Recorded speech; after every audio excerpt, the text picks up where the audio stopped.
back to another mini episode brought to you by the Future Cities podcast. My name is Tessa Martinez, and I am the host of these mini episodes where I discuss current events with graduate students involved in the Urban Resilience to Extremes Research Network.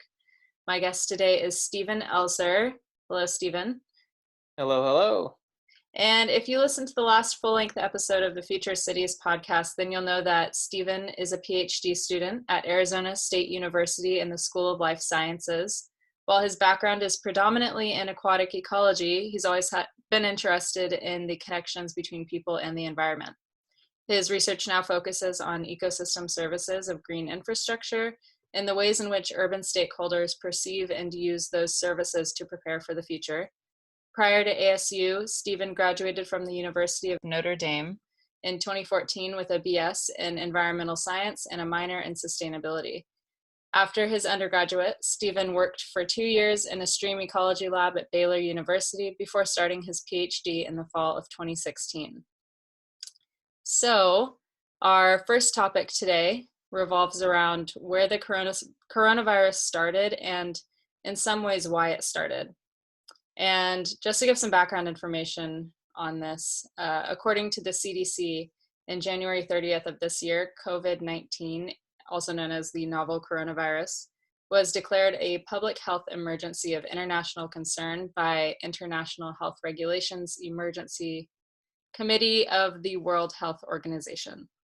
And it's been suggested that the animal-to-person transfer occurred in the seafood market in Wuhan, China, and since then has spread across the world. And our first article that we'll be discussing is an article written in The Conversation. And this topic ties in with urban ecology because emerging infectious diseases have a lot to do with population density in urban areas, not just for this coronavirus, but for future viruses as well. And yeah, so I'm just wondering, Stephen, what do you have to say about this? So I want to preface this by saying that I'm not an epidemiologist or even a disease ecologist. So a lot of my opinions are probably not that worthwhile.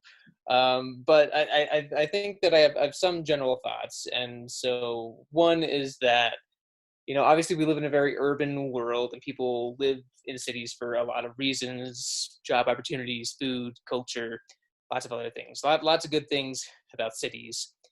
And the fact that so many people are crammed into a small amount of space is good in some ways because it gives room for lots of opportunities to improve efficiencies. For example, distributing energy and water to an apartment complex full of like 500 people is more efficient than distributing it if they were spread out in 100 different homes, for example, right? And from a conservation sort of dynamic, you might want to prioritize densifying and building up in cities so as to cut down on land use change. So like there's these good things that we can get out of being crammed into tight spaces in cities. But obviously a case like this, where we have a pandemic from this coronavirus, we see some of the negative consequences of that close proximity. So this is an example of how close connectivity with each other can actually be a detriment to the community and to the resilience of people in cities. And so that's sort of interesting because connectivity is frequently touted as being a good thing for resilience. So social connections in terms of, let's say, heat vulnerability, because that's something that I think about a lot in Phoenix. Leading factor related to heat death in Phoenix is social isolation. So if you don't have people to check in on you during an extreme heat event, they might not know that maybe your AC went out and that you need help. But if you have those connections and people, checking in on you, then you might have someone to know, oh, your AC is out, come over to my place. But what the coronavirus is showing us now is too many physical social connections could be a detriment in cases like this. Of course, then there are also possibilities of if you have social connections and people know you're feeling sick, they'll know not to come near you, but they can still interact with you in positive ways in more disconnected ways via internet or bringing you food, but keeping a safe distance, things like that. So there's ways to balance this, but yeah, I think this sort of yeah, the coronavirus really does sort of show us some of the detriments of that, being crammed in together. Yeah, Um, and I think it is interesting because it kind of touches on two different like spatial, I don't want to say like issues, but just occurrences nowadays. And that's that, you're mentioning population density and just how close we are living to each other, especially in urban, like giant urban cities like this. But also just globalization in general, the interconnectedness of the entire globe nowadays, and just how a virus that would probably take much longer to travel around, had, if we weren't so interconnected, is now just traveling super fast. And we're having outbreaks in Italy and Seattle here, and then just a couple in Phoenix. So I think it's definitely shedding light on some really interesting dynamics that are at play nowadays.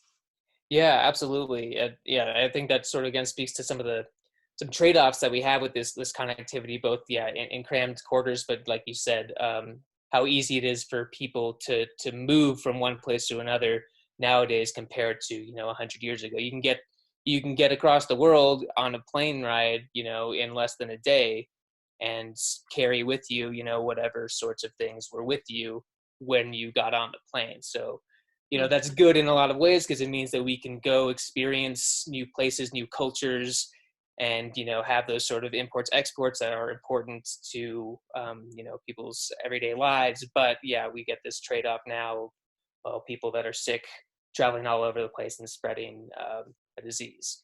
So yeah, Yeah, you get these pluses and minuses. yeah, and it's also interesting to see how much it exposes our infrastructure and how vulnerable it really is.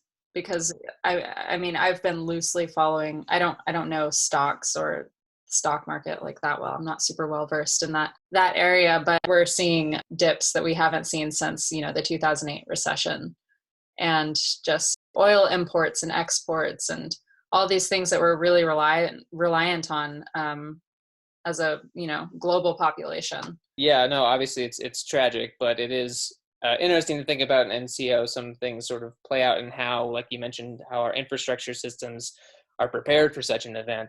So obviously within the Urban Resilience to Extremes project, we talk predominantly about extreme weather events as our, extremes, but there are different types, right? Also, there are social extremes like economic recessions or civil unrest, but now we're experiencing this totally different sort of extreme of this pandemic. And how are we going to see infrastructure respond to that? So obviously there's a lot in the news now. You see lots of conferences and meetings being canceled and like outright or being shifted to be entirely online. A lot of universities are now trying to shift entirely to online lectures and whatnot, so just totally avoiding going to classes.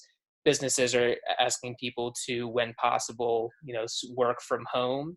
Mm-hmm. So I think it's going to be interesting to see whether companies like Zoom, for example, which we're using to record this interview right now, do they have the server capacity to handle all of these new people that are probably going to be using Zoom for their work purposes or for education purposes, or other companies that are doing sort of similar things? Do they have the capability to handle that? It's a really Also thinking about, oh, sorry, go ahead. No, I was just saying that's a really great question. I hadn't considered that. Yeah, and then I was also thinking about, well, so yeah, some people are able to work from home, but a lot of professions don't allow that.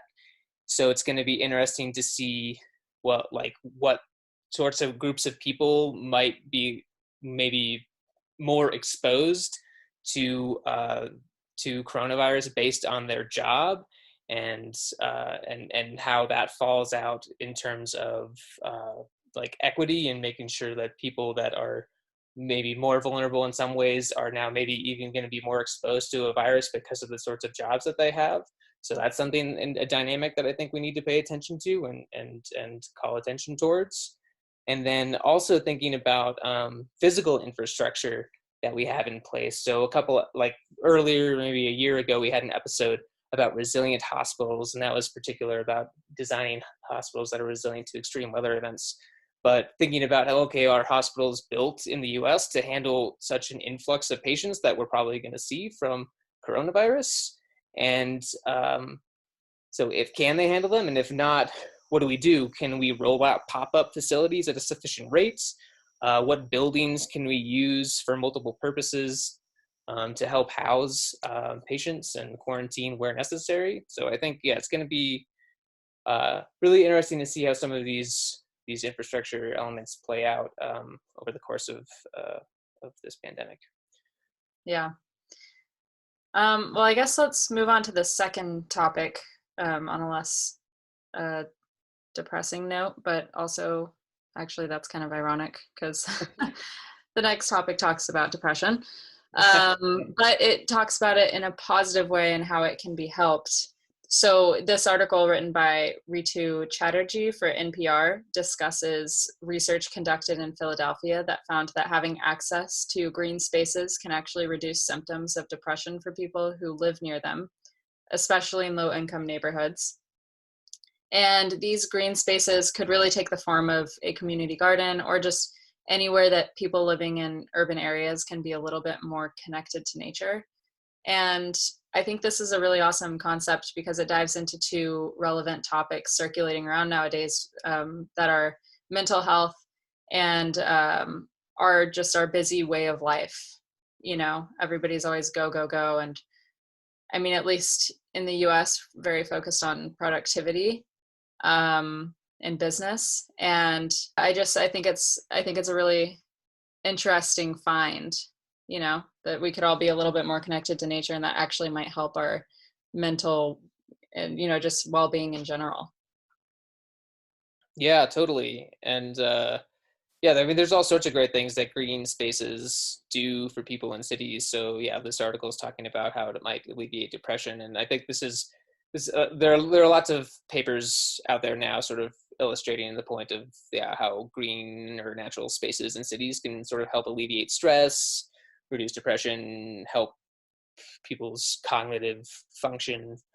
But there are other benefits too, which I think are like really important and sort of tie into some of those effects. So, I mean, just walking around in a park, I think, is likely to reduce stress and help ease depression. But there's other features of green spaces that can help combat those things as well. So, community gardens, for example. So, obviously, they provide a benefit of providing food, right? People can eat that. That's great. But that's not all they do. So when I've been listening to conversations in scenario workshops that our network puts on in Baltimore, for example, I remember one group mentioning that they wanted to increase the number of community gardens in the city. But like the first benefit that they mentioned as part of the strategy wasn't food production, it was actually community building. So they wanted more community gardens to just increase social cohesion within their neighborhood. Because community gardens and other green spaces serve as gathering places for so many people. It's where you go to catch up with friends and neighbors and build meaningful relationships. And so those sorts of connections are important for building resilient communities, or what I was talking about earlier about those connections helping to address extreme heat events and vulnerabilities associated with that. So yeah, I think green spaces are really great in terms of building those social connections. Mm-hmm. Yeah, and on the flip side, it does make me wonder, like, what kind of effect is happening, you know, by us being inside staring at computers all day. You know, most of the work that I do is on a computer, and then in my free time, I'm looking at a screen a lot. So it definitely does raise some important questions as to how that's really affecting everyone. You know, since this is a pretty new, I mean, the way we're living life nowadays, staring at screens is very, very new in, you know, in comparison to the lifespan or time span, you know, that humans have been in existence. So these are really new issues that are coming up.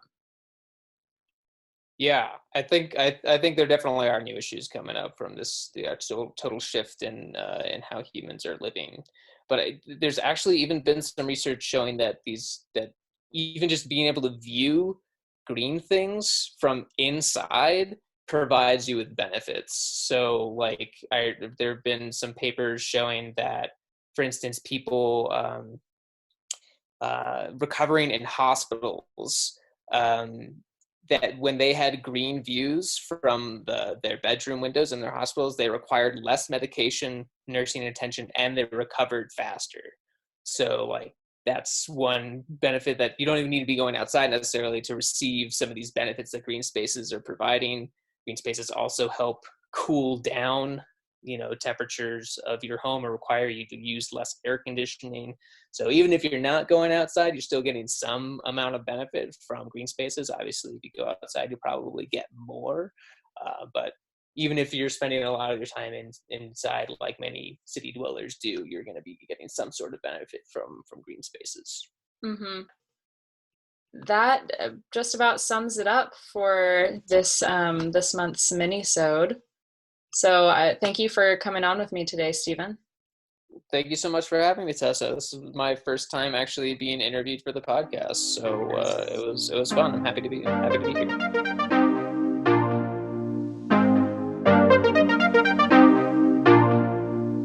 The Future Cities podcast is an outreach effort brought to you by the Urban Resilience to Extremes Sustainability Research Network, or UREX as we usually refer to it. To learn more about UREX, visit www.sustainability.asu.edu/urban resilience.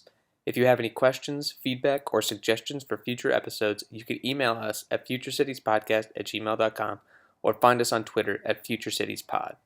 If you enjoyed the episode, please rate and subscribe to us wherever you get your podcasts. See you next time.